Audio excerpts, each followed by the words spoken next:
Today playing more throwback rotation. I kind of like this meta because it's the one I started with, so it's a bit nostalgic for me. So I'm playing a decent amount, I guess. Not too much though. Anyway, today we're playing some Ward Haven because this was a deck I really wanted to play back in the day, but I never had the vials for it, so I'm playing it now. It's kind of like a sword deck because it's very follower based. It's really not like a Haven deck at all, but yeah, let's get the decks we're playing for today. So this is the list we're playing for today. Nothing crazy here, I just took it from the tournament winning list. It's pretty straightforward stuff. You play a lot of wards, you go to Holy Saber. If you've evolved 5 allied followers, you play her for Enhanced 8 and she recovers 5 play points, and then she can evolve all your followers and then give them the ability to take no damage from effects, including your own face. And then she also has Storm and she heals. So yeah, pretty solid card. The entire deck is built around her. You play a lot of wards. You also have Wilbert, which is a leader effect that does damage, which is another sort of damage. And for your ultimate backup plan, you have one copy of Bahamut. This deck's not super strong or anything. I just wanted to try it because it looked fun to me when I first saw it. And I think Holy Saber is probably one of my favorite Haven cards in general. So yeah, let's look at the games. Our first match here is against Portal and we are going first. Honestly, this match could go either way. We do give them a lot of food for trading though because we have a lot of wards, so that's annoying, but we can block stuff like Orchid Storm damage with our wards. Lichena's I guess the problem, but then we have Holy Saber to block that damage too, so I think this match could really go either way. My opponent does have Bread Master, so this is probably gonna be Puppet. Honestly, I would love to give you advice on how to mulligan this deck, but mostly I do it based on vibes. As a general, I guess guideline for the cards that I do like, Yearlong is a free evo that you can get fairly active fairly easily early on, so I do keep Yearlong, although this deck does have some draw issues, so you might consider keeping cards like John, Bellringer Angel, the Temple Healer, Karmia. These cards that draw on Fanfare will help you keep your hand full. Imperial Unicorn is great as a 1-cost follower that you can play. Alongside Yearlong is fine. On turn 1 is also fine, or you can use them for the evolve for their evolve effect. And lastly, Xeno's Paradoxical Shield is probably the best cheap ward card in this deck. It's super strong. It summons this Holy Cavalier with 1/2 with can't be targeted by effects, and it sounds another one next turn, which is just great against a lot of decks because the can't be targeted comes in handy quite often. In this case though, we just use it to activate our Yearlong here. Next time we can pick out another ward. One does have Orchis and they are ramping, so they should probably be getting the yeah, they can play the Orchis next turn, which we do have to watch out for, which is a little bit annoying, I guess. And if for some reason they pick the shield here, I couldn't tell you why. I would think that picking the draw effect is better, but I guess they decided that they want to have a spear. You go ahead and play John and evolve her. No enhance yet, which is fine, I guess. And you go play Karmia for draw. Karmia's a 5 follower effect to evolve herself and then strike to give +1/+1 to all other allied followers is very tempting, but it's best not to get too greedy with it. The draw is actually quite valuable. It depends on what you need, I guess. You need both draw and evo in this deck, so you just have to look for the one you need, I guess. In this case though, we'll just play her for draw as well as block Orchis Storm damage. Then we can go ahead and use Jupiter to clear here, which is good. Evolve the Jupiter. We are out evo points, but we have quite a few free evos, so that's not too big of a deal. We can go ahead and drop Tina here to draw into our deck. And we can see we have 4 evos, so either John or Zlatron will get us there, so we are fine on that regard. My opponent has another Orchis in hand, which they don't quite play yet, I guess, because they want to play the full effect. They do trade here and they have dual Swords of Longing as well. It looks like they will evolve their Blossoming Flower doll to use the Bane to clear my Tina, which I guess is slightly unfortunate. We do know we have perfect information now on what their hand is though. They have Orchis and they have the 1-cost spell that does 3 damage, so we can keep that in mind. And now they have 2 more puppets. Just go ahead and evolve the John here just to get our Evil Coin up and then just drop Empyrean Unicorn. Honestly, probably should have just saved the Empyrean Unicorn there, but I guess it's fine. On the top deck's another dual Swords of Longing, so we know what's in their hand again. My opponent will go ahead and use their followers to clear my John, and then they will drop the Orcus here. Both of their hand is like two of the Sword of Longing, the dual sword spells, so we know that. The other one is also a True Strike, so we have that information. Now here is a bit of an interesting spot. I'll just say here I decided to just play Jupiter. I do have Holy Saber. Honestly, Holy Saber, Wilbert, play the spell, trade the two, Wilbert and his Cavalier into the Aloy, and then Saber hit face, and then Wilbert's that effect to deal 4 damage, puts them down to 2. Is not that bad of a play. Might even have been the better play here, especially considering we already know that one card in hand won't be able to answer that. Here I decided to play safe. I just wanted to clear their followers while setting out a board myself so that I can... I don't know. I don't know why I was playing around, honestly. I think I was playing a bit too scared here. But here I just go ahead and play the Jupiter into the Wilbert Metatron, put a bunch of wards and just poke them with Wilbert's effect. Unfortunately for me, my opponent does top deck the Cosmos here, which is probably the best card they could have top decked. They will use the True Strike to clear my Metatron, and they will evolve the Cosmos as well. So now we don't quite know what's in their hand.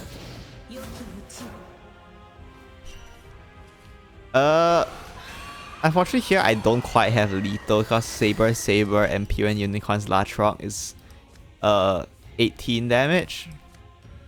So there's that, so I don't quite have lethal here, so I decided to just use Latrock to clear here. At this point my goal is to just sell OTK for Holy Saber. If I play Holy Saber this time, I would spend most of my followers trading into the Cosmos anyway, which isn't super efficient, so I decided to just save for OTK next turn hopefully. And we do have OTK in hand right now, because with this Cavalier we have Holy Saber, we have Metatron that can play one more ward, and that will be with Metatron that will be 20 damage exactly, so yeah. Go ahead and drop the Holy Saber here into a second Holy Saber. The Temple Healer and then Metatron. My opponent realizes they have lethal. I have lethal here, so they just concede though. Our next match here is against Forest, and we're going second. When it comes to Forest in this meta, you generally expect it to be something like Ladica. In which case, it's a pretty annoying matchup because you are a follower count deck, so you do need to play followers, but their deck is good at locking your board, so you have to watch out for that. You still have to try to play around it as well as you can. One good way to do it is actually Xeno's Paradoxical Shield, because you have the Holy Cavalier that can't be targeted, so they can't actually decrease the attack of it with the Adherent of Annihilation. Of course, if they played the 1-cost spell, that will be fine, but if they play a 1-cost spell, it will clear your board, so you have opportunity to just start lining up followers for the spell to kill off for you. And while they do have a lot of board locking that can be annoying for us, we also do annoy them with a lot of wards, so I mean, it's not impossible for them to get through wards, but you can definitely make their life a lot more difficult with wards. So that's what we look at, I guess, for this matchup. To get Empyrean Unicorn's effect in play, we can draw cards. We just line up followers on board. We sort of want to line up a relatively high attack follower for them to sort of have to answer. And we just drop John here. If they try to cheat something with the Erosive or the Adherence, or we can do something like Baha and to evolve the John to clear it, depending on what they do, of course. Here they use the Adherence to reduce the attack on my Empyrean Unicorn. And I guess they just drop a Metatron to protect their Adherent here, which is mildly annoying, but I think it's not too bad. We can go ahead and accelerate Bahamut here. Thankfully we don't hit the Adherent. The Adherent is the one target we don't want the Bahamut to hit here, because we want to be able to have a trade target for our Empyrean Unicorn to be destroyed. We go ahead and clear the Metatron with the Bell Angel, and then we can play Wilbert with 5 wards destroyed so that he will be buffed. This is one of the things you can do against Ladica, is that they only have 1 Adherent per turn, so you can try to go wide with high attack followers, and that should annoy your opponent a bit more. In this case though, they do drop the Erosive Annihilation, so we do go ahead and just start lining up high attack followers. And also just wards in general, I guess, since we can make use of their Annihilation to clear our board for us. So this is the opponent's Carbuncle. We can expect them to go for Ladica next turn unless they high roll and have it this turn. But I think it's unlikely they can clear my board if they go for Ladica this turn, so it's probably gonna be next turn.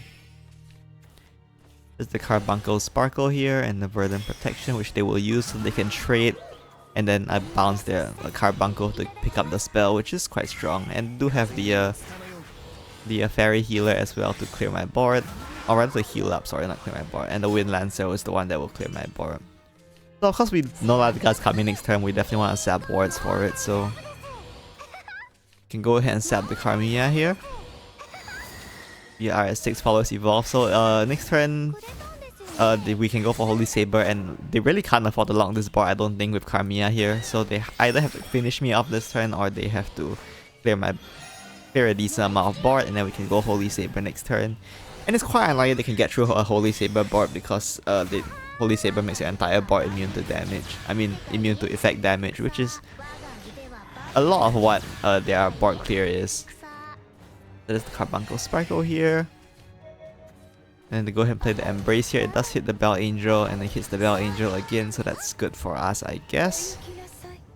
Doesn't really matter though, Carmia is really the only target that spell could have hit that they would have been able to clear one shot. So there is the Nature and Future, and they have played the Adherent as well. And the Fairy Healer will get them to 12 cards played, so their Ladigas will get buffed. If they had the third Ladiga here, I would be dead. But like, honestly, at some point you have to accept that sometimes there's just nothing you can do about it. In this case though, we do manage to survive barely because they are out of damage. So we can just go ahead and finish them off with Holy Saber, and the Wilbert. I don't remember if they concede, but either way this is an OT, this is just pure lethal. It's exactly 14 damage actually. There's Wilbert. His leader effect will be activated, and then Holy Saber storms for 14, and then we end turn to deal 4 damage. Oh, I forgot about the Unicorn. Anyway, that's it for this game. Now for our last game for today, we have a game against Rune, and we are going second. I don't really see much spell boost, so I just generally expect it to be third Rune, I think, in this meta. I have Metatron here, we just want to keep that to ramp. And then the rest not super useful. We kind of want to be able to contest board a bit because they are a bit of an aggressive deck. So Bellringer Angel is not quite what we want for this matchup. There's Frost Golem, so pretty weak move from them, which is good for us.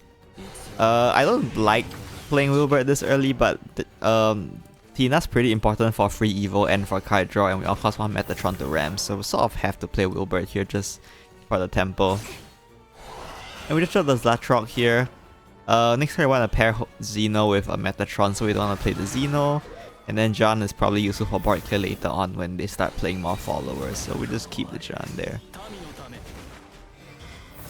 We take some damage here, but that's fine. There's the Xeno, and then we can drop Metatron. Dirt Rune is comparatively not super reliant on storm damage, because really their only storm damage is like Superior Contractor, and the rest of it is effect damage, so our wards don't help too much. So we definitely want to try to get the Holy Saber, because Holy Saber will actually be what saves us, I think.